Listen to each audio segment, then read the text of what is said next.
한국교회 성도들은 특별히 성령님에 대한 갈망이 상당히 많습니다. 모두가 성령 체험하기를 원하고 정말 성령 안에서 우리가 살아가기를 원하죠. 다 좋습니다.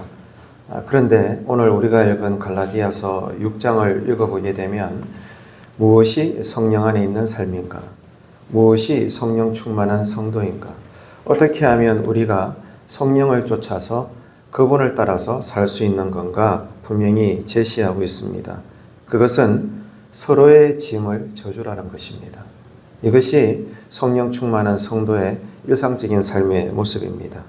성령을 따르는 삶, 그분을 쫓아가 행하는 삶, 정말로 경건하고 거룩한 삶을 사는 것은 흔히 우리가 그리는 이미지는 누구보다 기도 많이 하는 사람, 또 성경 지식이 대단한 사람, 기도만 하면 귀신이 떠나가고 또 병자가 낫고 이런저런 신비한 능력을 보이는 사람, 나도 정말 그런 사람이 되고 싶다는 등 여러분 이런 이미지를 우리는 오랜 세월 동안 가지고 있습니다. 물론 성령님은 그런 일을 하십니다.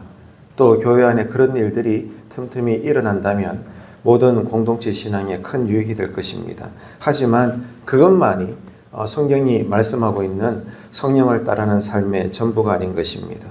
오히려 이 갈라디아서 6장은 우리에게 실생활 속에 분명히 보여주고 있는 성령 안에서 서로 간의 충만한 삶은 교회 안에서 성도들 사이에 서로의 약함, 서로의 짐을 서로 짊어지라는 것입니다.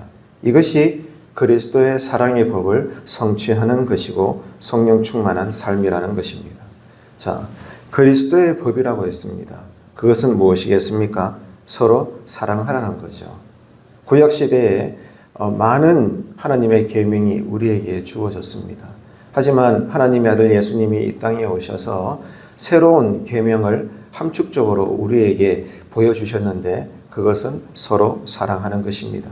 하나님을 경외함으로 사랑하고 모든 이웃들을 하나님 대하듯 나보다 남을 낮게 여기고 정말 내가 낮은 자로서의 그러한 삶의 태도로 서로를 돌보며 함께 위로하며 세워나가는 삶, 그 새 계명, 사랑하는 삶, 이것이 성령을 따르는 삶이요 성령 충만한 삶이라는 것을 오늘 갈라디아서 6장은 우리에게 말씀해 주고 있는 것입니다. 특별히 교회 안에서 먼저 우리 신자들 사이에 그리스도인들 사이에 이 사랑의 법이 그러므로 서로의 짐을 지는 것이 날마다 이루어져야 되는데 특별히 한 가지를 예를 들어서 이야기하자면 오늘 6장에 보니까 우리 교회 안에 주변 성도님들 가운데 예를 들면 신앙의 게으름에 빠졌다거나 또 믿음이 약할 때 그럴 수 있지 않습니까? 사람이 언제나 좋을 수가 없죠. 자, 그랬을 때 어떻게 하라는 거죠? 자기가 알아서 하겠거니 이것이 아니라 그 모습을 보면서 우리가 바르게 분별하고 특별히 온유함으로 그 약한 형제를 신앙적으로 반드시 바로잡아 주라는 것입니다. 이것이 서로의 짐을 짊어지는 것이라고 오늘 성경은 우리에게 말씀하고 있습니다. 하지만 이 일은 결코 쉬운 일이 아닙니다. 그러나 오늘 성경 말씀은 서로의 약함이 있다고 해서 또 허물과 부족함이 있다고 해서 그것을 성경으로 분별하여 온유함으로 바르게 잡는 것이 행여나 서로 간에 이것이 심판자의 모습이 되어서는 안 된다는 겁니다. 가장 기본적인 전제는 나도 약하고 너도 약하고 우리 모두가 참 부족한 사람이지 않냐.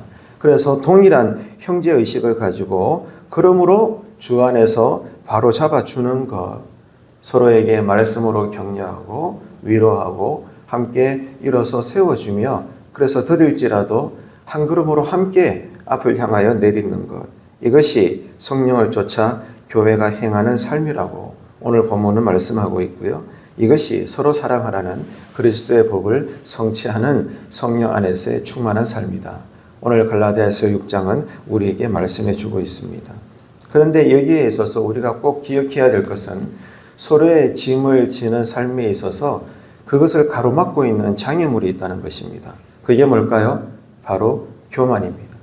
언제나 죄는 교만으로부터 시작이 되는 것입니다.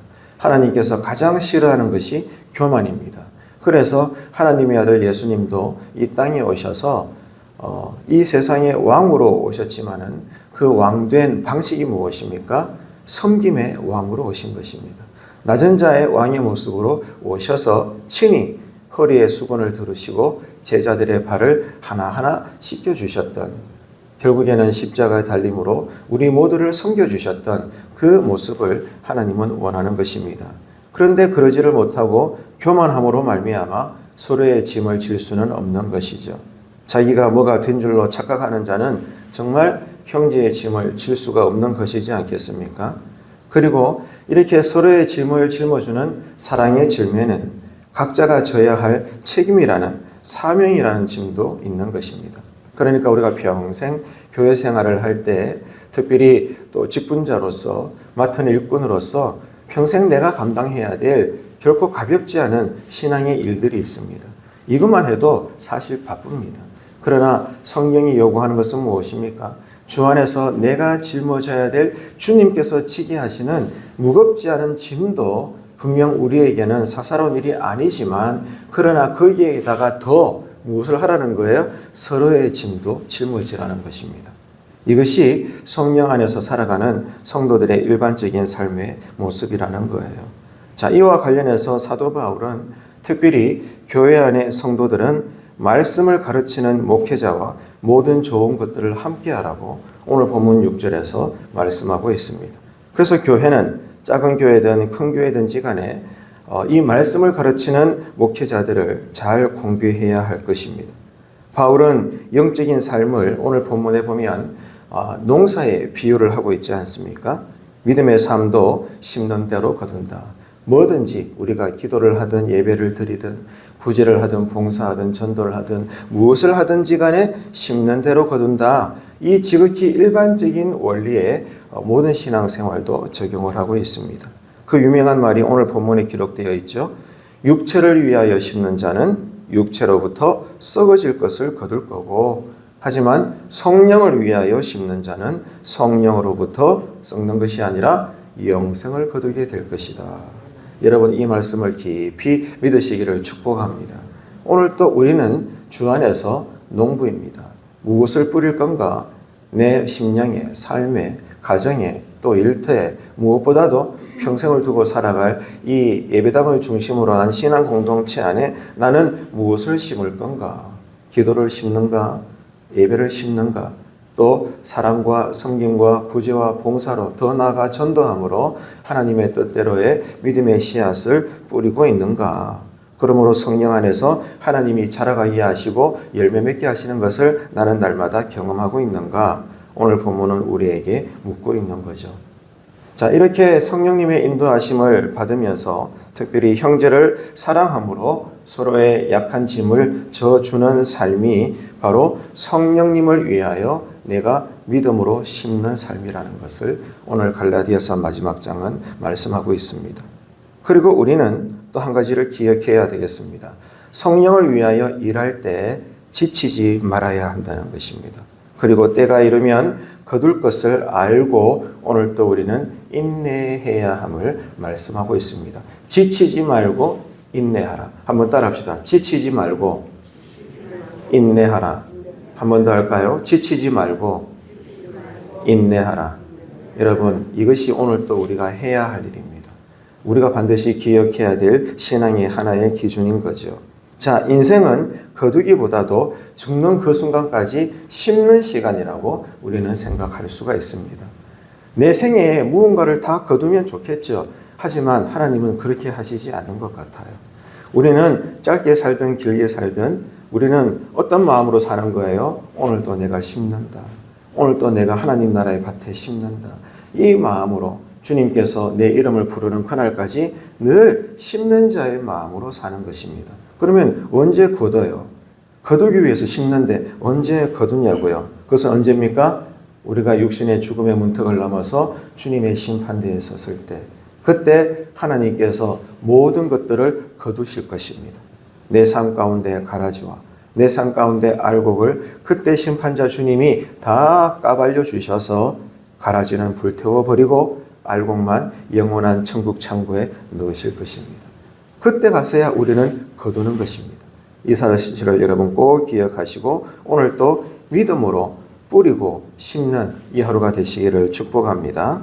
그래서 사도 바울은 선을 행함에 있어서 거기에도 우선순위가 있다는 것을 오늘 본문을 통해서 알 수가 있어요. 모든 일에는 순서가 있습니다. 질서가 있죠. 시작이 있어야 중간이 있고 중간을 지나가야 끝이 있는 것입니다. 모든 섬김에는, 모든 선한 일에는 우선순위가 있다. 첫 번째 우선순위가 무엇입니까? 먼저 교회 안에 성도들 사이에, 믿는 자들 사이에서 선한 일을 행하라는 것입니다. 서로의 짐을 져주라는 거죠. 우리 교회 같으면 교회 안의 교회로서 많은 교회가 그렇겠습니다만은 목장들이 있지 않습니까? 여러 가지 부서와 기관들이 있을 수 있죠. 자, 그 목장들 사이에서 먼저 하나님 나라의 삶을 공유하시고 풍성해 나가시고 나누라는 것입니다. 이것이 하나님께서 바라시는 뜻입니다. 믿는 자들 사이에서 먼저 주님의 사랑을 나누라는 겁니다. 그러므로 사도가 말하는 서로 짐을 져줘야 하는 이 대상의 우선순위는 특별히 말씀을 가르치는 목회자요. 그리고 내 주변에 있는 성도들이요. 더 나아가 그러므로 우리 모든 성도들이 교회 밖에 우리가 품어야 될 모든 동네 사람의 이웃들까지 우리가 넓혀져 나가는 것입니다. 사도 바울은 이제 이 갈라디아서를 마무리하면서 마지막으로 또 일관되게 강조하는 것은 십자가 복음입니다. 십자가 복음, 그러니까 할례를 받았는가 안 받았는가 이것이 아니라 요즘 말로 말하자면 당신 언제 예수 믿었지? 직분이 뭐지? 이것이 아니라는 것입니다. 예수 믿은 지 일주일이 되든 아니면 60년이 되든지 간에 내 직분이 무엇이든지 간에 중요한 질문은 언제나 이것입니다. 그대는 하나님의 능력으로 새로운 피조물이 되었습니까? 어제도 이 질문이 나에게 던져지고 오늘 또 이 질문 앞에 내가 고민하고 내일 또 이 질문을 끌어안고 주 안에서 우리가 새로워져 가는 것입니다. 과연 나는 오늘 또 하나님의 능력으로 사는가? 그러므로 내 소견 따라 하나님의 나라 일을 위하여 뭔가 일하는 것이 아니라 토기장이신 하나님이 오늘 또 나를 빚어나가시는가? 나는 지금 어떤 상태인가? 오늘 갈라디아서 6장은 이것을 우리에게 묻고 있습니다. 그리고 변화를 받아서 나는 새 사람이 되었는가? 이 중요한 질문 앞에 오늘 또 우리는 서 있는 것이죠. 여러분은 성령님의 인도하심을 받아 과연 서로의 짐을 지는 삶을 우리는 지금 살고 있는 것입니까? 그리고 지금 우리는 누구의 짐을 져주면서 송년중앙교회의 이름으로 공동체의 삶을 사는 걸까요? 다른 사람이 내 짐을 져주기만 기다리지 말고 이제는 내가 예수 이름으로 아비된 마음으로 다른 사람들의 짐을 져줄 수 있는 그런 삶을 사는 하나님 보실 때 기쁘심이 되는 성도가 되시길 바랍니다. 그리고 평생 위로만 받으려고 하지 마시고 이제는 내 믿음이 자꾸 자라가 나가지고 위로하는 자가 되는 일에 집중할 수 있는 그런 하나님 보시기에 성숙한 자가 되시길 바랍니다. 이런 사랑의 은혜가 그리스도의 법을 성취하는 새 계명의 삶의 은혜가 그러므로 성령 충만한 자의 삶의 모습이 오늘 또 우리 안에 가득하시고 충만하시기를 주님의 이름으로 축복합니다.